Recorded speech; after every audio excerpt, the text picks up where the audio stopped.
exactly are we dealing with? We can say microcystin, it is a toxin. Like I know this, I'm learning this today, that it is a toxin that is it's a spin-off of the algal, I was calling it algal earlier as an algae. Algal bloom apparently is the correct terminology for that. And this thing has kind of come in, this algal bloom now has been either blown in or drifted in right at our water intake, which is out there off of Oregon, out there east side of town, out there into Lake Erie. And it brought it in, and with it, it brought this microcystin, these toxins. Or did it? Well, apparently it was enough that a red flag went up and they said, you know what, don't drink the water. What do we have? We're not sure. Let's find out. So we've shipped it down to the US EPA in Cincinnati. We've shipped it to Columbus. We did that later. And we're shipping it up to Lake Superior State College in Michigan. Why? Would the mayor call it triangulation? Kind of getting triangular testing. Yeah. Triangular testing. Get 3 different versions, all of whom use different procedures or methodology.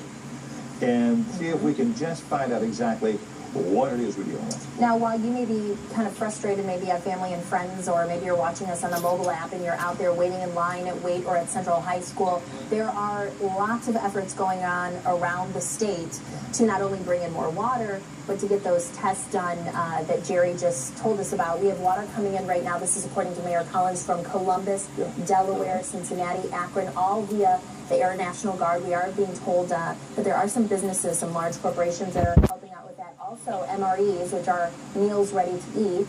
A lot of those are sent to our troops throughout, when we have fighting going on and things, but that's actually being brought in right now to make sure everyone has the food that they need. Mayor Collins is saying, he assures everyone we will have water. We're going in this together. Rushing to those 2 schools, Waite and Central Catholic, isn't going to help you. It's not going to accomplish what you think. He stressed that before the city came out and issued this news release saying it's going to be yet a couple more hours. 5 p.m. at Central and at Waite, and then 6 p.m. at Woodward up in the north end, and Springfield High School, of course, out there in Holland, suburban southwest part of town. So 5 Central and Central Catholic, and Waite, 6 p.m. Woodward and Springfield. That comes from the City of Toledo. They said they would update us, and we are updating you.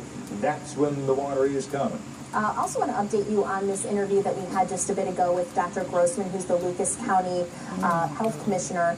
He said that this is a toxin issue. Again, we don't know just how toxic this particular bloom was, but he said it's the beginning, it's not really the end. And that's for a number of reasons. That's because we still have the testing yet to go, and we still have a lot of this season that typically these blooms really flourish. Yeah, we're not at the peak of this yet.